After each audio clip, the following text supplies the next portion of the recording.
Beltline to Broadway. Beltline, oh my, helps get through the tough times.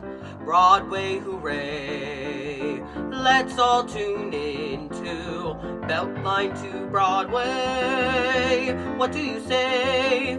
You could binge any day, listening to Beltline to Broadway. Beltline to Broadway. This is the Beltline to Broadway podcast. I'm Lauren Van Hamert, your host. This week, so many kids are going back to school or starting their college arts programs. And while I'm so happy for them, I can't say as a mom, I'm also not a bit concerned.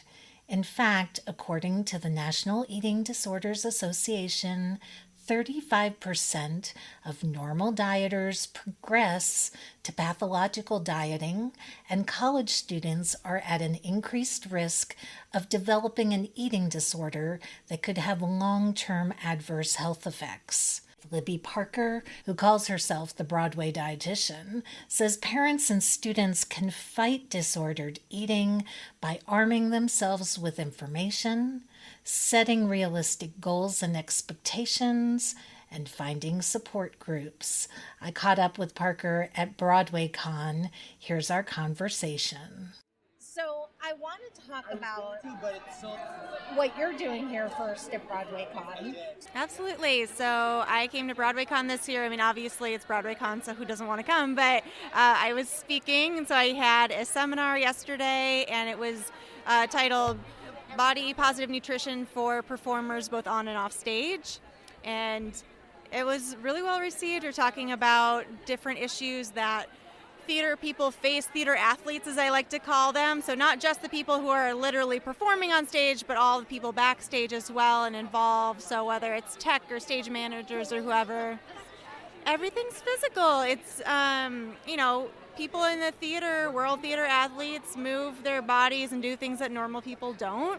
And so we can apply a lot of sports nutrition aspects to that. And if you know me, you know I'm an eating disorder dietitian, and I am not about the diets and, crash dieting and weight loss and things like that. So I also approach it from we need to fuel our bodies, take care of and honor our bodies, rather than just trying to fit an aesthetic and feeling like crap. I attended with you the body positivity panel this morning, and one thing that you brought up that I loved is that it's really about respecting your body. It's not trying to get down to a certain size or crash diet for a certain part. It's about respecting your body, almost as if it's your instrument. We always talk about people respecting their voice because that's their instrument and protecting that. And so I feel like the body is kind of the same thing.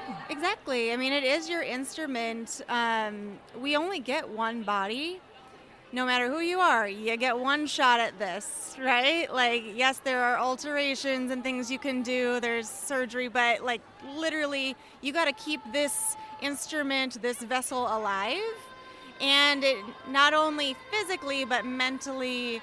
And so I think even if people aren't at the place of loving their body, because that's not realistic for everyone every day, we need to be able to respect our body enough to take care of it.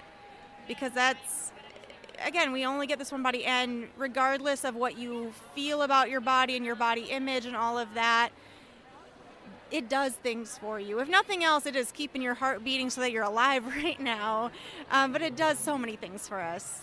The last time we spoke, and I'll share this because people seem to relate to it, I had run a mini triathlon. And I was still a big girl when I did it, but I had trained for it for months. I was really in the best shape of my life. But I look at the pictures, and I am what a lot of people would consider fat. And I just kind of look at that picture with such pride because I'm like, yeah, these thighs, these big thighs, they made it to that finish line. So it was a proud moment, but I think it was also a moment for me where it was like, no, I can do... I can work with what I got, and I can do hard things. Well, and I relate really closely to that too, because when I ran my the only marathon I have run, I was at my highest weight ever. And I was training with, in the teens mile runs. And I think my longest training run was 22 miles.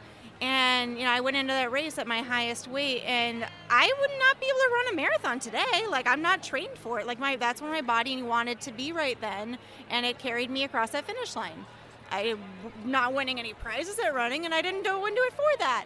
But it was able to carry me across that line, and I was so proud of my body. I feel like since the murder of George Floyd, there's been these wonderful conversations in theater about equity, diversity, and inclusion. However, I kind of feel like the body size conversation has been left out of this conversation. So can you speak to that? What should theaters be thinking about when they write their casting calls? And what should performers be kind of looking at when they respond to calls or go for an audition? Yeah, well, I'm going to throw this one primarily to tell everyone to go follow the Broadway Body Positivity Project, Instagram, Facebook. There's a discussion group. So if you're interested in this, that's where those conversations are being had right now. And there are people that are much more informed than I am that are talking about that. And so I really want people to start having more of those conversations. But to, I think, just kind of start this, I think we need to dismantle the way casting has always been done. And so if we're looking at a show that's been, done before, because whenever we create a new work, like, it's completely open to interpretation. It hasn't been done yet. But when we're restaging a show that's been done before, we need to think about, does this person always need to look exactly the same? Is there anywhere in the script that says anything about size, color, ability? Is it relevant to the script? Sometimes it is extremely relevant, like particularly skin color or something. Like, there are things where that is part of the story. But there are a lot of roles that don't need to be a specific race, gender, size, whatever, that I don't even know all the ways we can explain diversity, but we need to, I think the casting directors, and again, I'm not in that role, so I don't know what goes on entirely in their mind, but I think casting directors need to have just more open thought process, be more open to new people coming in. Personally, I love seeing, and this isn't specific to diversity, but I love seeing the performers that, came up through the rankings, not a movie star that came in and is, headlining a Broadway show. Like, great, they can be wonderful. I can love them as an actor and, everything, but I want to see the people who are doing the Broadway work. I want to see people that aren't just the big names there to bring in the cash. I want to see the people who are living the story.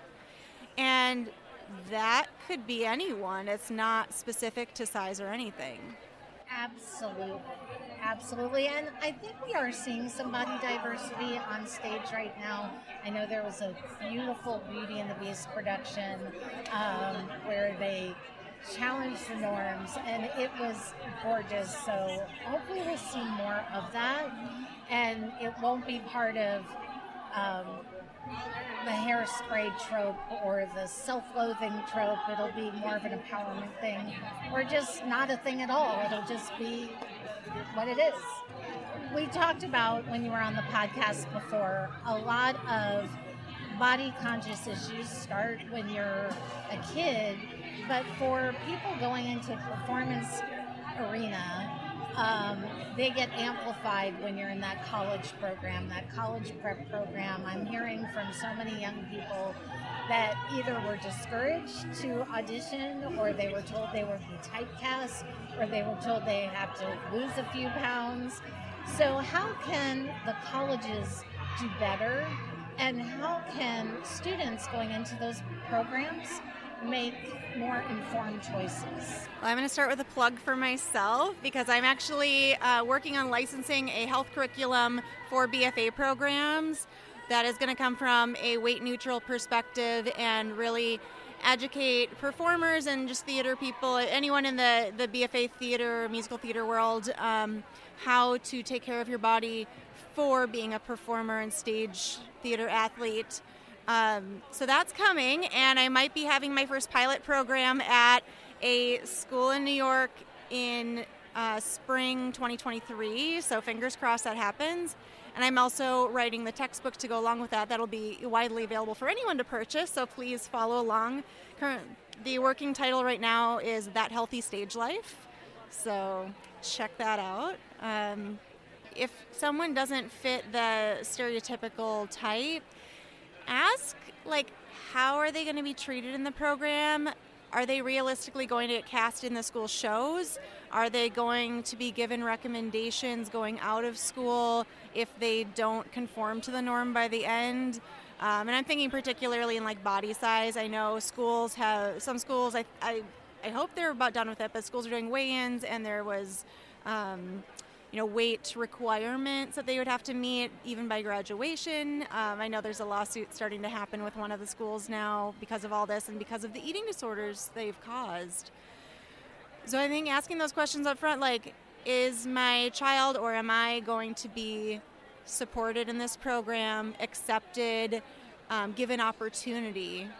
And, then they have to put in the work, of course. Like, it's school, you have to do the work, but if you're not given the opportunity, if you're not allowed to be in the room where it happens, then you need to look at a different school and spend your money differently. When we were at the panel this morning, they were talking about sometimes how the word body positivity, although it started out very positive and as a good thing, has really turned into this commercial enterprise. And they talked about body neutrality.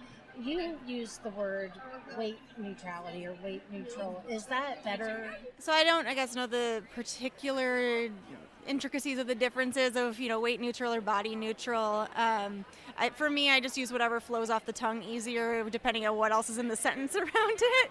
But I think, body neutrality or weight neutrality, either way, is a more inclusive way of saying it, and I think is more realistic for people, because body positivity has connotations with it, whether it is the original context, which does not fit everyone, or it's the, commercialized, like, yay, we all love our body every moment of every day, you're so awesome. I feel like those are kind of the two camps of it, and that's not realistic or necessary for everyone. Leans into this toxic positivity, Yes. which we don't.